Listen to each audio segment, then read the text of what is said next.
Hello, everyone. This is the Kiltz Health live stream with Dr. Nelson. I am your host, Dr. Nelson. How are you doing? I am in Central Florida, and I am not a friend of the frigid temperatures in the winter. So it's a nice 72 degrees in Florida today. Where are you coming from, Brian? I am in Virginia and it's a bit colder. It's like upper 40s, maybe 50, somewhere in there. So, All righty. So please put in the chat where you're watching from. And if you have any questions for Brian as we talk, please put them in the chat as well. Ideally preceded with a QQQ. And that way I will try not to miss them. And if I miss a question, just put it up again. Not a problem. All right. So we're diving deep today into the carnivore lifestyle with Brian Nowicki of Week Goes Carnivore. That's his YouTube channel. I should mention right now, go and find it and subscribe to it if you're not a subscriber. Brian has a fascinating story. He has lost around 85 pounds and has improved conditions like atrial fibrillation, which many are told cannot be handled except for medications or electrical ablations, which is major procedure basically. So we're going to be talking to him a little bit about that. How are you doing, Brian? I'm doing great. How are you doing, Dr. Nelson? All righty. So go ahead and introduce yourself a little bit for those who may not have heard you. You've been with us before, but go ahead and introduce yourself. Tell us a little bit about your story, which involves a few things like improving atrial fibrillation, which is amazing. Yeah. Okay. So thank you for having me on. I am 52 years old now. I just turned 52 here in it's like 2 weeks ago. I started on carnivore back in July 1st of 2022. So I'm about little over 3.5 years now on the carnivore diet. I know I kind of told my story already once before, but I'm going to kind of give you a basic, quicker version, I guess, of it. Okay. Sure. So before all of that, going back into like around 45 years old or so, I was quite a bit overweight. Actually, I think I was 44 years old at the time. I was quite a bit overweight, and I found a diet that I started doing to lose weight. I've tried many different diets before, but didn't really have a whole lot of success. I did this diet and it worked pretty good. I actually lost 100 pounds in a year. The What were you problem doing? was, so that's where the problem comes in. It was basically the whole restricting what you eat type of thing, right? So there was really like no sugar, stuff like that. So that's good. Sugar in its purest form, I should say. But there was still some carb. It was kind of low carb, but there was some carbohydrates, like from like whole vegetables, stuff like that. And then it was more leaner type of protein.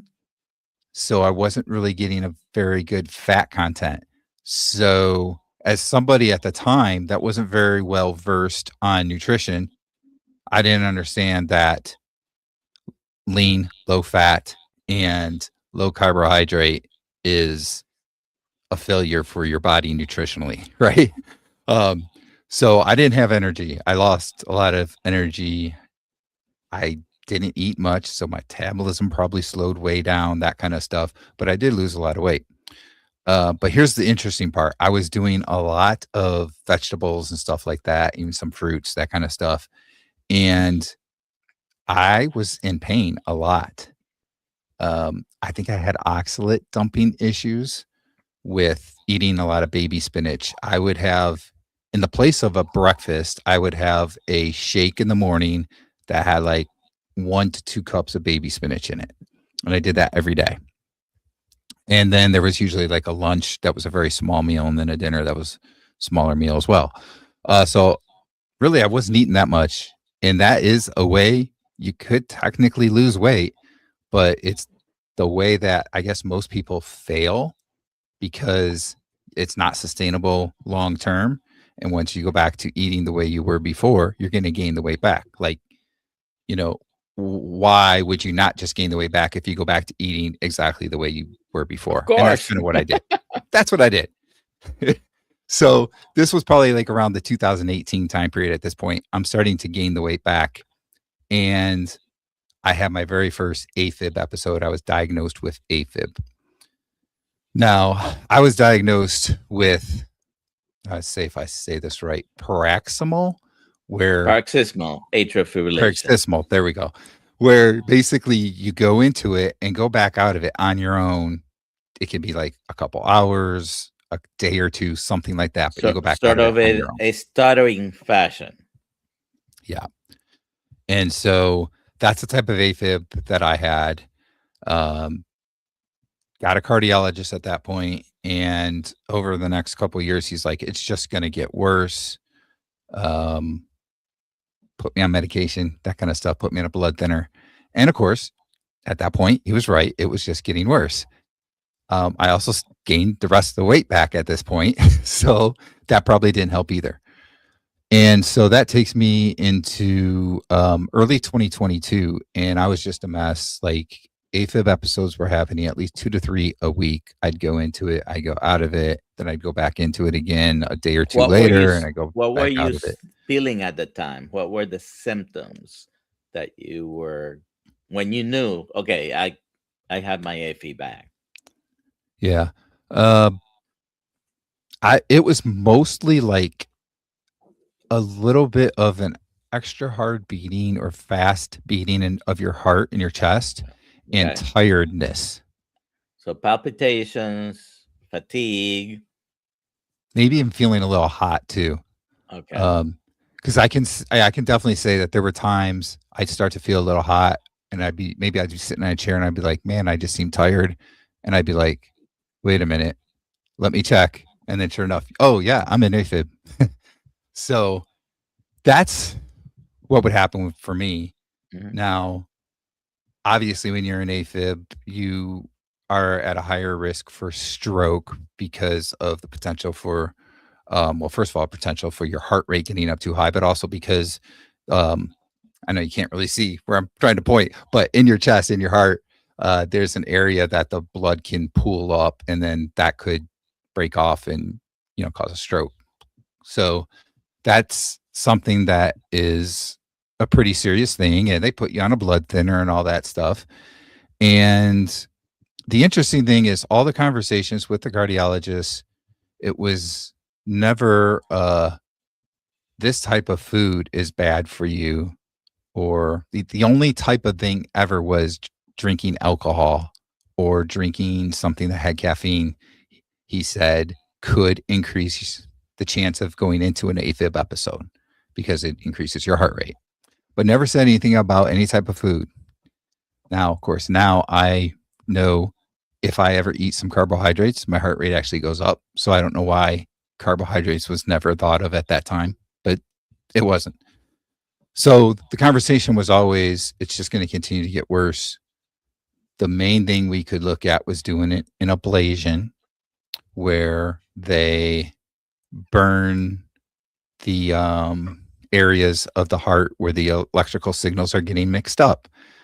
And of course, with that, one of the risks is that the part that they have to burn actually is the part that does the beating, and you might need a pacemaker and that kind of stuff. So those are like some really serious risks, and I didn't really want to go that route. And I also was very overweight, tired, didn't feel like doing anything. I just sit on the couch all the time. And I knew I needed to do something about that. And the first thing with that was I said, I know some people that are doing keto and they are losing weight doing keto. So I'm going to try and do keto. So I started to do keto and I started watching uh, Dr. Ken Berry.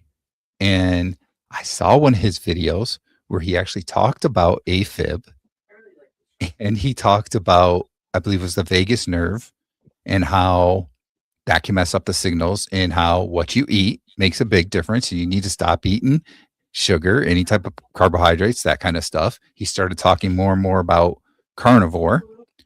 And after like 3 months of doing keto, where I saw just a little bit of weight loss, no real big differences. I still had really bad joint pain, back pain, stuff like that, arthritis. I still had the AFib just as bad as it was. I said, I'm going to go carnivore. And within a very short time of doing carnivore, the AFib episode stopped.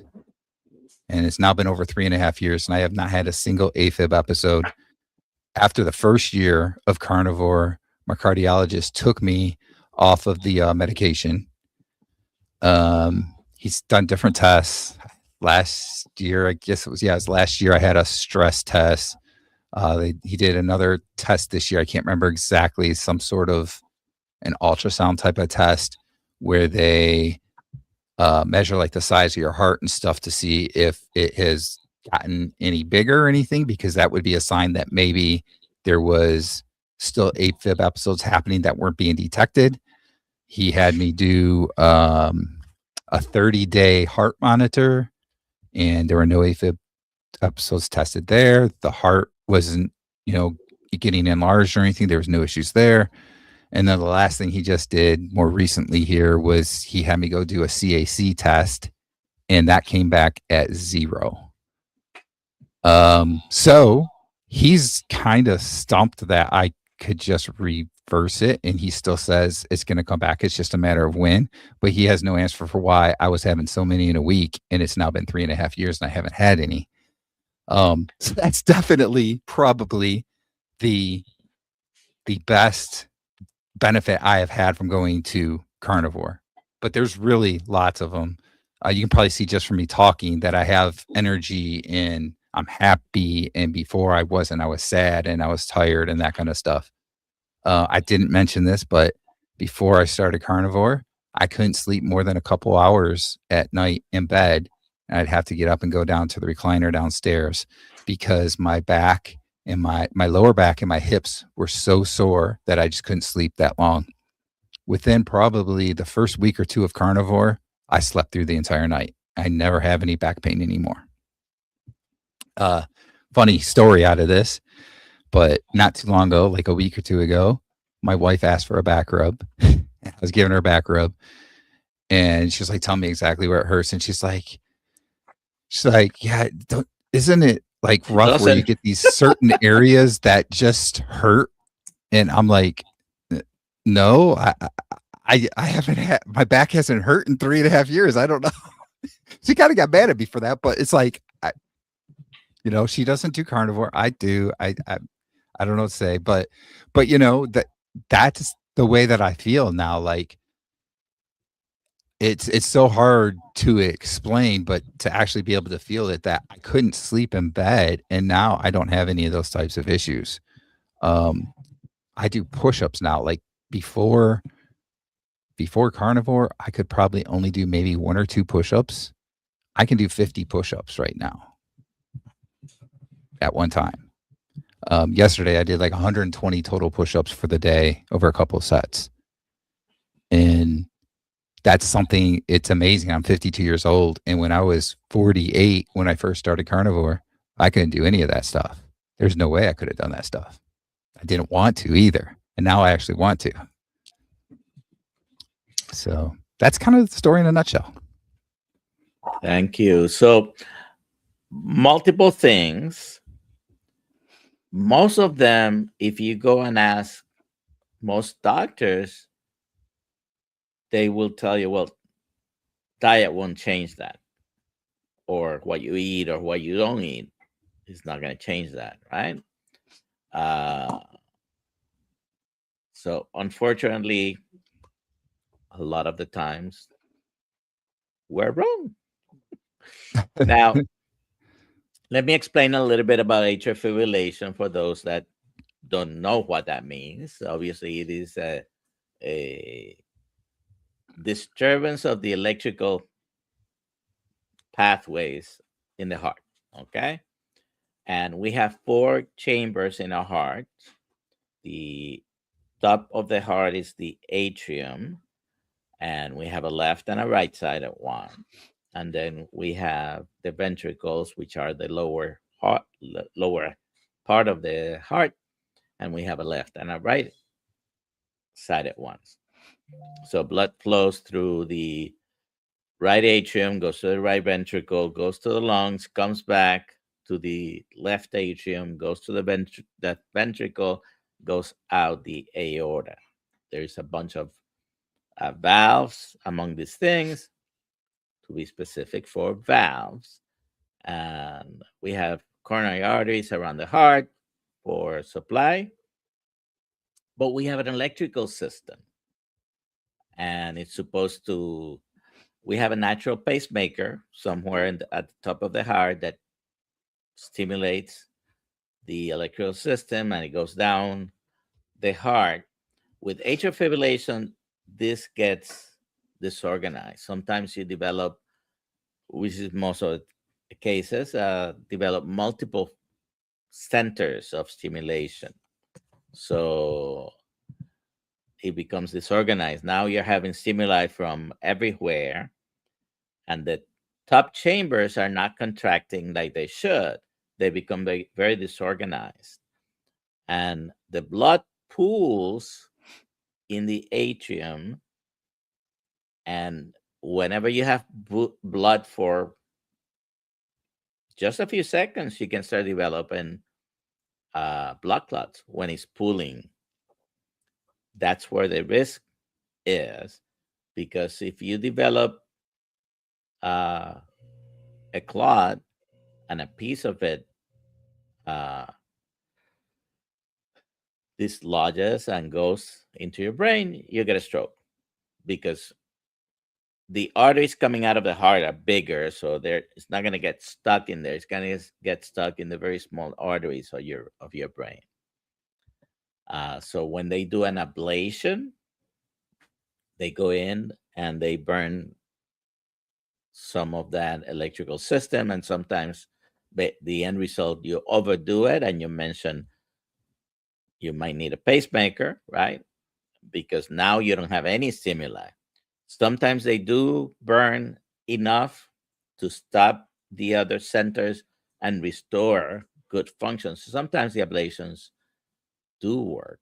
And nowadays, there's also, I don't know if they ever talked to you about this. There's a Watchman, it's called a Watchman procedure. Is sort of a little bit umbrella that they put to stop the clot, and then they don't have to give you the anticoagulants.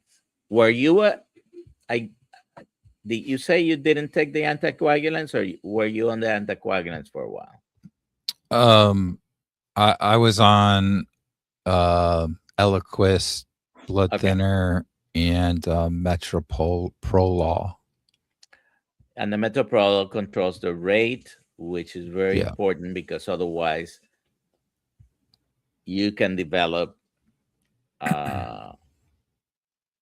contractions at a rate of 150 and higher. And when you go that way, your heart pump, the heart is a pump, is no longer being effective in what's supposed to do.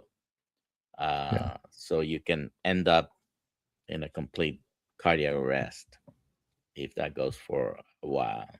Anyways, that's to try to give some understanding to the people. So I have a question here. So let's see. Lois, when you go into AFib, do you need to go to the hospital? Well, the last time you went into AFib was a while back, but yeah. So I have gone to the hospital a couple of times. The very first time, because I really didn't understand much about it. I didn't even know for sure what it was. Mhm. I just knew that I didn't feel right. And my when I took my blood pressure with a home kit, it said I had an irregular heartbeat, and I couldn't seem to get that to go away. So my wife took me to the emergency room, and they hooked me up to a machine, and they're like, "You're an AFib." So that's how I found out I got AFib. So that was the first time, and uh, so I was in the hospital there from the evening until the morning, and they said in the morning if I wasn't out of AFib, they were going to um, shock my heart back into rhythm, which is like a cardio version where they shock your heart back into rhythm. But late, like overnight, I went back into rhythm on my own, normal rhythm, normal sinus rhythm. Um, I don't know if I should say on my own because they did have me hooked up to an IV that had fluids, for your electrolytes, and also they were giving me the metoprolol through that IV. So the combination, I think, is what helped me to get out of it. One thing that I kind of found on my own was that if I relaxed and I drank water, I could usually get out of it within a couple hours on my own. So I didn't really go to the hospital very often. But there was one time, and I think this was probably right around 2020, 2019, somewhere in there, where I didn't seem like I was getting out of it. And I went back into the hospital that evening. And in the morning, I was still in it. So they did shock my heart back into rhythm that morning. That's the one time that they had to do the cardio version. Those are the only two times that I went to the hospital for the AFib. So it could be a medical emergency if it persists, especially for hours, because you can deteriorate and uh, it can become something you don't want to see or have. Uh, but the type that you had, which was what we call a paroxysmal atrial fibrillation, comes and goes. Some people develop atrial fibrillation; it's just a permanent thing, and you need medications. Number one, anticoagulants to decrease your stroke risk, and things like metoprolol, which is a beta blocker, and it basically slows the heart rate down because you don't want to have that very high rate. Anywhere Yeah. between 140 and 200, you might still be able to tolerate it, but it could go higher, and it's never a good thing. So, and now you have put it into remission permanently for over 3 years. Yeah. So, this is a comment, not a question, but I want to bring it up. So, Uncle Charlie says, Doctor said I will be on insulin the rest of my life. She was wrong. Was 193. I'm assuming that was the weight. She said, don't lose no more weight. Don't eat red meat, no more eggs. So stay away from red meat and eggs. What do you think, Brian? Well, well, no offense, Dr. Nelson, because you're a doctor, but um, everything that I have learned is that doctors do not get nutritional education in school. I believe they get one semester that's based on nutrition, and that's basically how to keep someone alive if they need like a feeding tube, that type of thing. So it's kind of crazy that doctors don't get this type of education. Well, But this is the thing. This is the thing. Yes, there's not a whole lot of time because you have 4 years to learn a lot of material. But even yeah, if we got a lot of education at par with registered dietitians, we're probably gonna be getting the wrong nutrition information. right. That's what I was gonna say next. Yeah. Uh, All right. yeah, it's It's funny because I actually know somebody that has diabetes, and their doctor told them that they don't want their A1C getting below a certain number. And I said, well, why? You want your A1C to be better. And the only thing that I can come up with is that the doctor doesn't want to deal with having to mess with their medications. So I'm going to be very blunt. So if you know a doctor, clip this and send it to them. That is being stupid and misinterpreting the data. Okay? So some studies have shown that when you aggressively treat diabetics, in particular with insulin, when your A1C goes down, forced by insulin and other medications, aggressive, intensive medication therapy, when the A1C goes below a certain point, you actually have more incidence of cardiovascular risk in particular. Okay?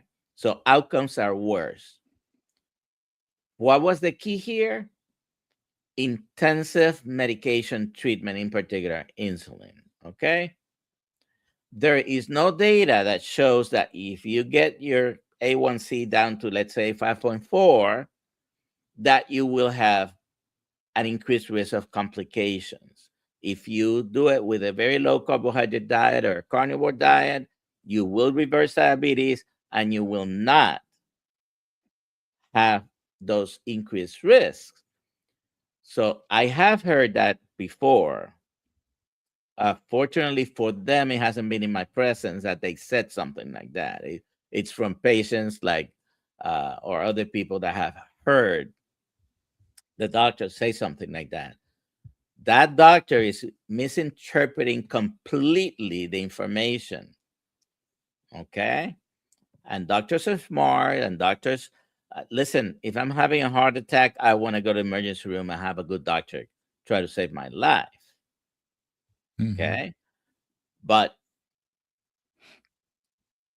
there is absolutely is not a problem decreasing your A1C when you have done is essentially stop eating the stuff that is making your blood sugar go up, and your A1C will eventually come down. And listen, if it goes down below 6.5%, you can call it whatever you want, but basically you have reversed what gave you the diagnosis of diabetes, right? So it's incredible that some doctors will, oh, don't get your A1C too low. When you have done it with just diet, it doesn't apply.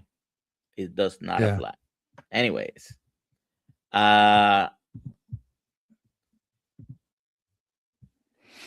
so Chris asked, Wick, what will you tell people who are comfortable with being where you were as opposed to now? So that's a good question. But I guess the first part of that is that no matter what you try and tell people, until they are ready to do something, they're not going to do anything. And I know that from personal experience. If they're not ready to do something about their life and how they're feeling, it doesn't matter what you tell them. It doesn't matter what they've seen from you. It's not going to get them to change. They have to want to do it themselves. So Dr. Nelson, let's bring up the one picture that has me sitting on a couch, and then the other one. Let's bring that up really quick. Yeah. So the first picture there is from like 2020, 2021, somewhere in there. So it's about a year or two before I started carnivore. And I was a very miserable person. But here's the interesting thing. I just thought that was what was expected, that that's what life was like. I was You're getting getting older. old, right? Yeah. Yeah, like you just think like, okay, I'm getting older and that's part of aging. Now, the next picture here is like that's on the right there is like a year into carnivore. And then here, this was probably around the same time frame, 2020 somewhere in there. And then this was about 2 years into carnivore, the difference that I had. Um and again, you look at those pictures of me when I was bigger, I'm obviously way inflamed. You probably can't necessarily see it, but I am in Well, pain. you do I'm look like not a feeling different good. person. I'm sorry. You show me those two pictures, and I'm not going to instinctively think, "Oh, this is the same person." Same person, yeah. Yeah, I But, I mean, that's it. Like, I didn't feel great, but I didn't know at that time that I should feel good. I just thought that was part of the aging process, and I think that's where a lot of people are. And I say this a lot, that I think for anybody, and this is definitely what happened with me, what really allows you to be able to be successful with something like the carnivore diet is when you feel like you've hit rock bottom. And that's how I felt back in 2022. I felt like I hit rock bottom. I just had no energy to do anything. I just, I didn't, to be honest, I didn't know how much longer I was going to live. And maybe I'd live a few years or something. I don't know. But I had kids that I had 3 kids, and I didn't know if I was gonna be able to still be around and watch them get married and have kids of their own and have my own grandkids and so forth. And I turned that into my why when I started doing carnivore, really. Maybe a little bit with keto, but definitely really established it in carnivore, that my why was I wanted to get healthy so that I could watch my kids grow up, get married, have kids of their own, where I'd be a grandfather and I could literally get on the ground and play with those kids, that I could grow old with my wife. And after I retire from the normal job that I do, that my wife and I could go out and go on vacations and see the world and stuff. And I wouldn't have to be in so much pain, because that's where I was back then. I was in so much pain. And it wasn't until like I said, I hit rock bottom that I was able to do this. And now I look back at that and it's like, I can't believe that the way I felt back then is not the way it's supposed to be. Like, you're not supposed to feel that bad just because you're aging. I feel better now at 52 than I did when I was 30. it's amazing, isn't it? By the way, this is his channel. You can search by his name, which is unique. You won't find too many people, Brian Nowicki, in YouTube, but his channel, Week Goes Carnivore, and I think Lois had uh, put the address in the chat. Thank you for that, Lois. And we do have a question from Lewis here. So does AFib event go away or stop on its own normally? Yeah, so for me, it does. So, as Dr. Nelson was saying, if you have what's called persistent AFib, that means that you're in it pretty much long term and you need some sort of medical intervention to get out of it. Um, so for me, I had and again, I'll butcher it, paroxysmal. Did I say that right? Paroxysmal. Paroxysmal. Paroxysmal AFib, which essentially with it's diagnosed, or it's defined as that you go back out of it on your own within 7 days. For me, it was typically a few hours, sometimes a day, something like that. But normally it was like a couple hours or so, and I would just naturally go back out of AFib into normal sinus rhythm. All right. GFG Homestead asks, do you feel that stress contributed to your condition? I think that stress is definitely a big part for people with the type of AFib I have. Since I keep having trouble saying that, I'm not going to say. I'll just say the type of AFib I have. Stress, I think, is very big. Alcohol, caffeine, those kinds of things are big.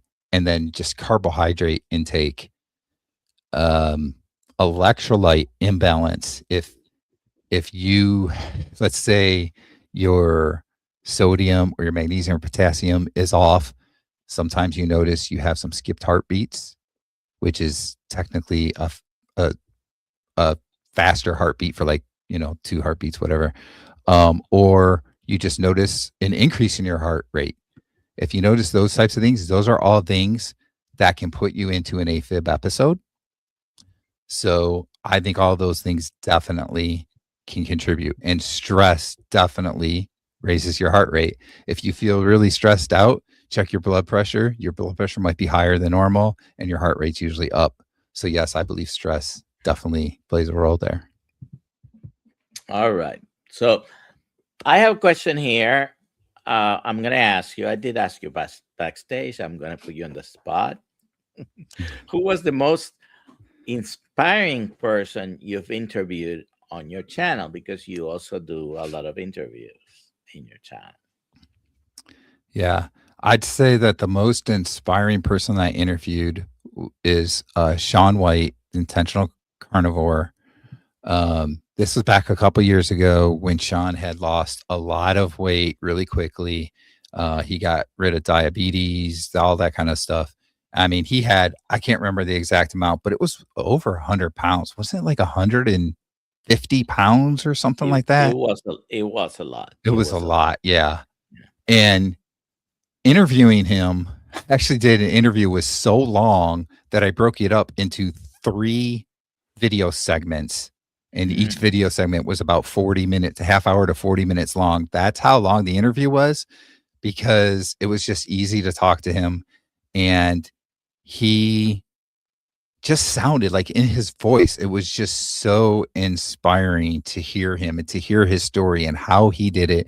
And basically he was just doing,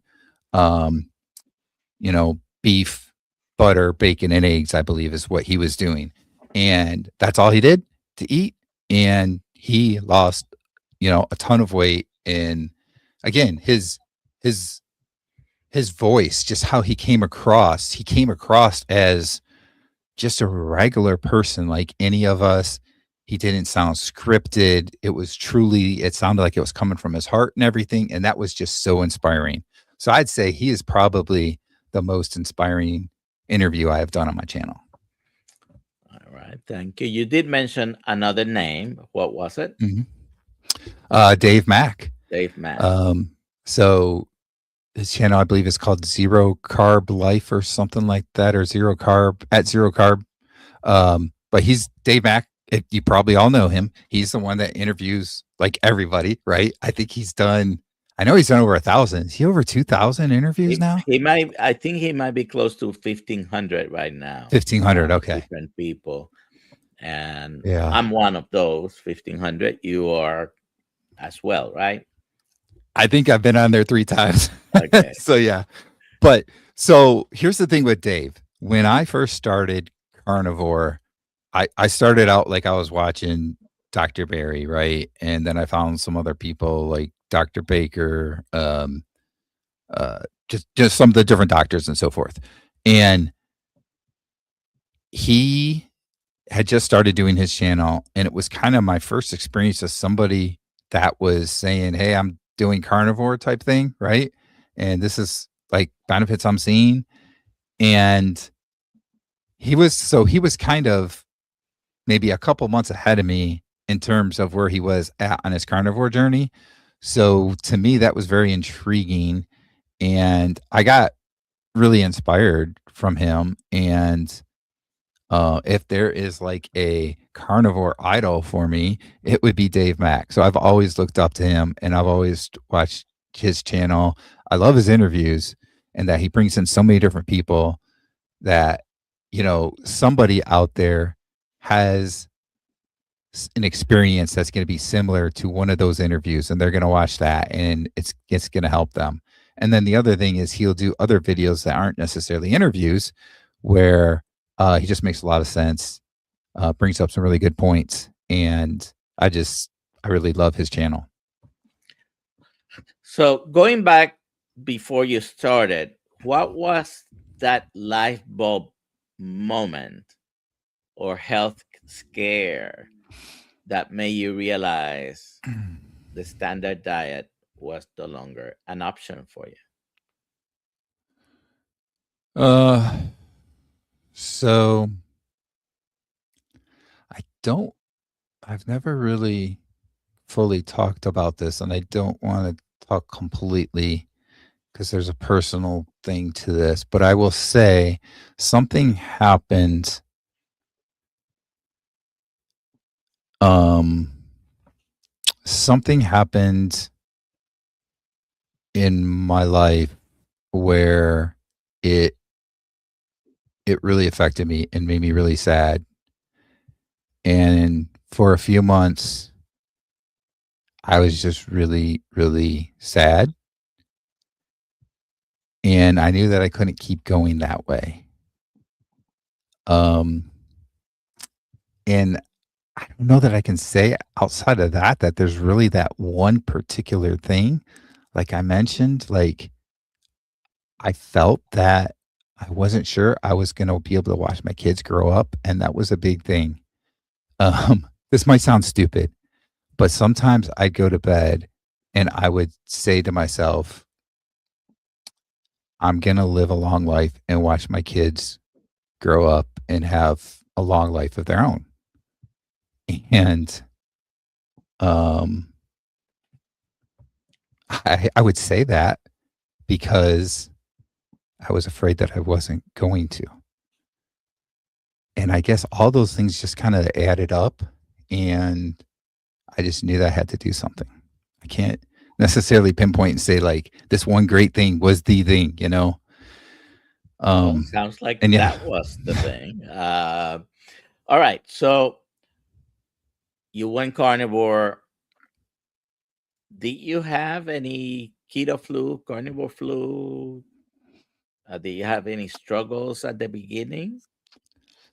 A little bit, but not that much. So I started going to keto first in the spring of 2022, and I didn't really notice an issue. I think if I look back at things, I probably wasn't quite as keto as I thought. Like I was probably a little bit higher on the carbohydrates than I thought, but at least it was more whole vegetable type or whole, probably not even fruit, mostly whole vegetables. Um, but that probably wasn't as strict keto as some people are. And I think because of that, there was a pretty good transition for me. But I will say that first week or two of carnivore, I did have a little bit of a bathroom problem. Not very bad, like a lot of people talk about. And I think it's because I kind of transitioned. I didn't notice any issues with being too tired or anything either. And for the most part, I didn't really have the electrolyte problem because I did a lot of research ahead of time and I knew that I would need to watch my electrolytes at first because my body would be peeing out excess water that was being held by the carbohydrates. So I didn't really have that type of an issue. So it wasn't too bad. Yeah, not everybody does. Not everybody has problems. I never had any, well, except for the looser stools when you increase your fat, but I never had any problems transitioning. And I have done keto at least multiple times in the past 35 years. And then even when I went strict keto, went carnivore, like don't know what the keto flu is, basically. Um, what would be your advice when you're talking to someone who might be interested? And we might have some people here who are interested in trying the carnivore diet. Yeah.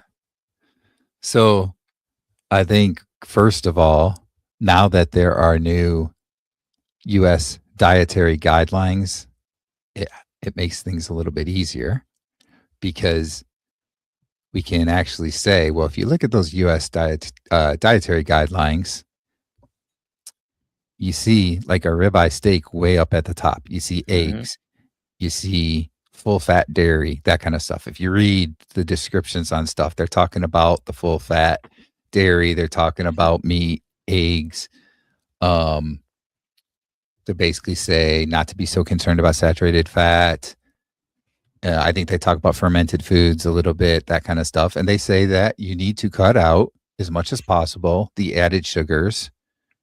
And I think that's a good start. I think that everybody has to find what's going to work well for them that they're going to be happy with, because if you're happy, you're going to be successful with it. If you do something and you just aren't happy with what you're doing, it's going to be hard to be successful. So if somebody has to ease in where they're still eating some of those carbohydrates that they shouldn't be, and that's how they are happy and it gets them started, then that's great. And it might be that at some point they realize, you know what, I have to actually go down to zero carbs and basically just doing the carnivore diet. And if not, that's okay too. At least they're getting healthier than they used to. But a key is getting that, as RFK Jr. said, real food, the whole food, right? Um, all of these, like, I think it's somewhere like 85 to 90% of the food that is in the grocery stores didn't exist like 50 years, 60 years ago. They didn't even exist. Those are all made up foods. They're combining a bunch of ingredients, and look what it's done to everybody's health. It is destroying our Absolutely. health. It's making us So, age quicker than we should. how has your relationship with hunger changed? Hmm. It's definitely changed. When I started carnivore, I would see some videos of people talking about only eating once a day, and I was like, "There's no way, they're crazy. There's no way I could do that." And I was able to do 2 times a day successfully, but over time, I got to the point where I was just eating 1 meal a day, and then it's kind of gotten to the point now where it just kind of depends on how I feel and when I get hungry. Sometimes it's once a day. Sometimes I'll have a second meal if maybe the first time I just didn't have enough food to fill me up all the way. And then there are times now that I'm actually doing some fasting, and that kind of is even crazier yet. I'll do like 48 or 72-hour fasts, but the interesting thing that I find there is right around that 20 to 24-hour time frame, you get a little hungry when you say you're going to do a fast. But once you hit 24 hours, it seems to go away and you're good. And I can do the 48, I can do 72 hours, and it's no problem. Now, for me, I've never wanted to go past 72, so I haven't tried to experience that. Um, but I'll eat it. I'll eat at 72 hours and get And back to I, eating at you that know, point. that's great. 72 hours, it's great. And I think it's helpful if you don't know anything about fasting. Please check out Dr. Jameson Fung. He's got a lot of good information on that, but you don't, you're not going to die from not eating 24 hours or 48 hours or 72 hours. In fact, there are people who routinely do longer fasts, and there are many people who may do a 40-day fast.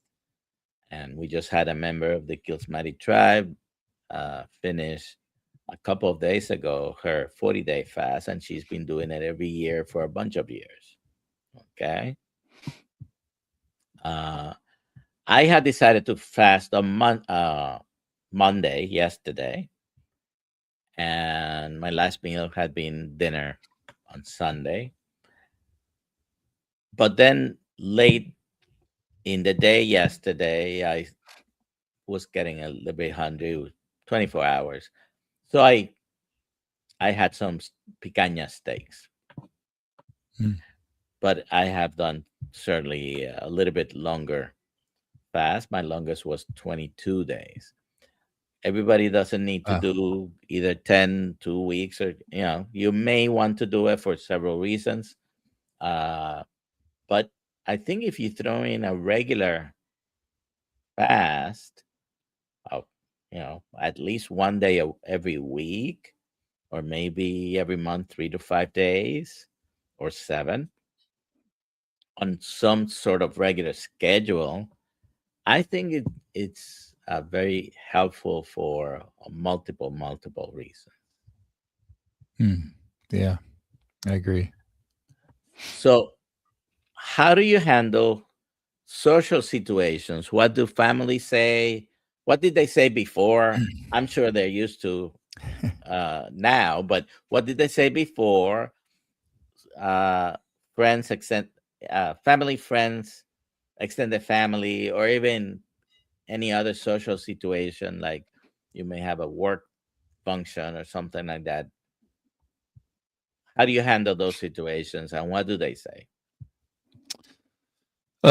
Yeah, so for me, there weren't very many conversations in the beginning. There were just a few people that actually knew that I was going to carnivore diet um, within the family, and I'm the kind of person that did a lot of research before I actually did, took action in going to carnivore. Um, so when I say that I'm gonna do this, and they say things like, well, that's actually not good for your cholesterol or whatever. I had like research to back why I don't believe that cholesterol is the problem and why other things are and so forth. And then I probably lost, I'd say it was about 60 pounds in the first 3 months. I lost a lot in the first 3 months. Now I haven't lost as much since then. It's been very slow since then, but that first 3 months I lost a lot of weight. And with that, most people notice right away something was different. So if I talk to people and I said what I was doing, normally they would just be, "Oh, okay." And I don't know what they thought about it, but they at least didn't say anything to me. Some people, like within the family, will be like, I see the changes. I see you look healthier and so forth, but I'm still just not sure about the long term. Um, and it's like, okay, I disagree, and I got reasons why. And I would say probably too for the last year or two, I would send different videos from different doctors and research and stuff to people, showing them why their thinking was wrong. But I kind of got to the point that I've stopped doing that because I found that even though I might want them to eat the same way, if they don't want to, it's not going to change anything. And if anything, it was just making them upset with me. So I don't really talk about it that way anymore. Now, I will say, if I go to like someone's house where we're going to eat, like if there's a party or something like that, people have been very, very accommodating to me. And they'll say, "Hey, I got some extra meat here that you can eat. Um, don't worry about the other stuff that's here, like the desserts and that kind of stuff. But there's plenty of stuff that you can eat." So people tend to be pretty accommodating. And I don't know if it's just the people I tend to be around, but they don't really try and persuade me away from eating this way. So, and the Well, one I or two mean, doctors that I had that were before aren't my doctors anymore. So I I don't know. so you had atrial fibrillation, you were uh 85 more pounds, you were miserable. uh Now you have no longer AFib for years now. You feel happier, you've had weight loss, you're have better sleep, you have more endurance. You mentioned you've been able to exercise more. Is it all about the weight, or is it more than just getting some weight down? It's more than weight. And this is one of the things that I try and talk about on my channel all the time, that people shouldn't be so concerned about their weight. They shouldn't be worrying about the weight on the scale. It's about getting healthier and getting rid of body fat, visceral fat, stuff like that. That is the key, is getting rid of that stuff that causes inflammation in your body, causes you to feel older as you're aging and so forth. Um, it really is. It's the health thing. And like there are people that want to come to carnivore because they want to lose some weight. And that's great. And maybe they'll feel so much better health wise that they're going to stick with it because they're going to be like, wow, it isn't just about losing weight. Because this isn't really necessarily a diet to lose weight. This is a way of eating. Everybody that does this is just how they live their life anymore, you know? It's what they know, that they want to stay away from all that really bad processed food and the sugar and all that stuff because they know that that is poisoning us and hurting our bodies and making us unhealthy. So that's what it really is about. And for people that start doing carnivore, and I will do this sometimes where I get upset that I'm not seeing a change on the scale, you need to forget about that. Look at other things. Look at how you feel. Look at if maybe you had diabetes and now you're at like a pre-diabetic level or something like that. Look at measurements with it's funny because I have right here, but if you have a one of these tape measure things, you know, um, take measurements within your body and see if you're seeing changes. Like I have in the last year, I have seen very little weight loss on the scale, but I have seen changes where my waist size is smaller. And in some cases, like my arms are actually bigger now because I do some working out and I'm gaining muscle. So it's about those kinds of things. And a key thing I think that people need to remember with as you age, one of the things that is the worst for us as we age is that we lose muscle. So if you can do some kind of exercising, whether it's like I've been doing push-ups, some people like to sprint, some people like to walk, some people walk with like a weighted vest on, whatever it is. If you can do some of those things, that's going to help you to maintain muscle strength, which is going to help as you age as well. And those are all health related things. Those aren't really necessarily how much you weigh.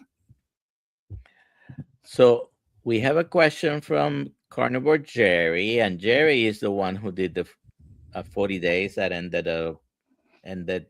She ended it last Sunday, I think it was 2 days ago.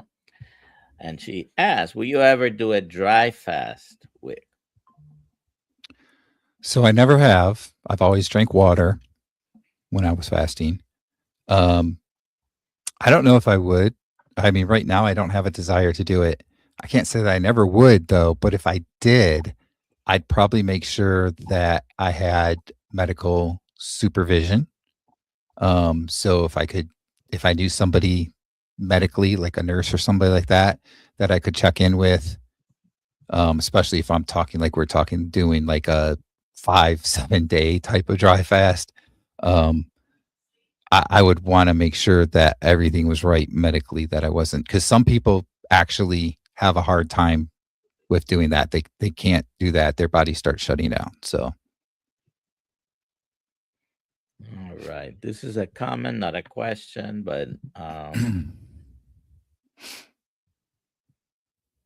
Simpson John, my fancy scale shows that I have gained over 5 pounds on lean body weight, but my total weight loss is a bit over 1 pound a month. Talk about slow weight loss.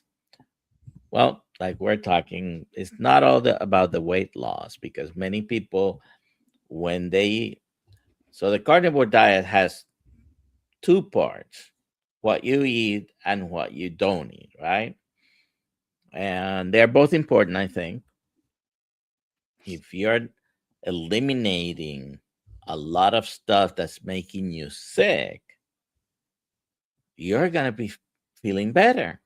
There's no question about it in my mind. When I feel myself as well better than I have probably at any point in the past 30, 40 years. And so I'm also hopeful that I'm going to live a long life. And even if I don't, I am, my quality of life is so much better now than Mm. when I was sick, diabetes, hypertension, multiple improvements, and that sense of well-being, right? All righty. So we are past the 1 hour mark.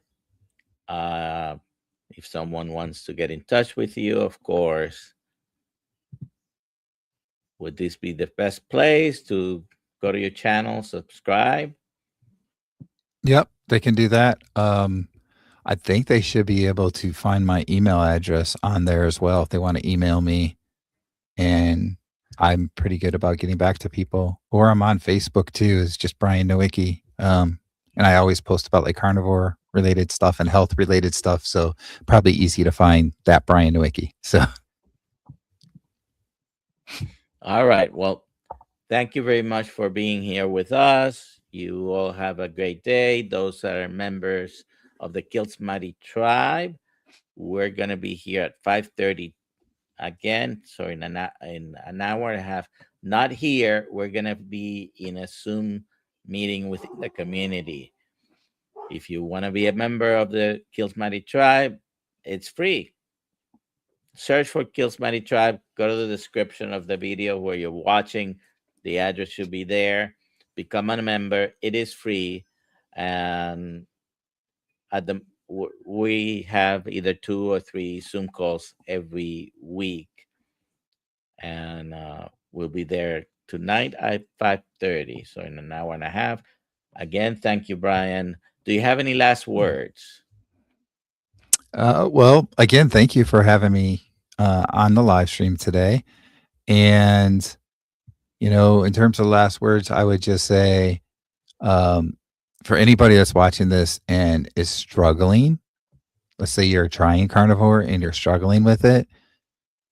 If you don't already have it, make sure that you have a very personable why for yourself, something that just is really passionate for you specifically, not necessarily a goal, but a reason why you would be wanting to get healthy and lose weight. And remind yourself of that every day.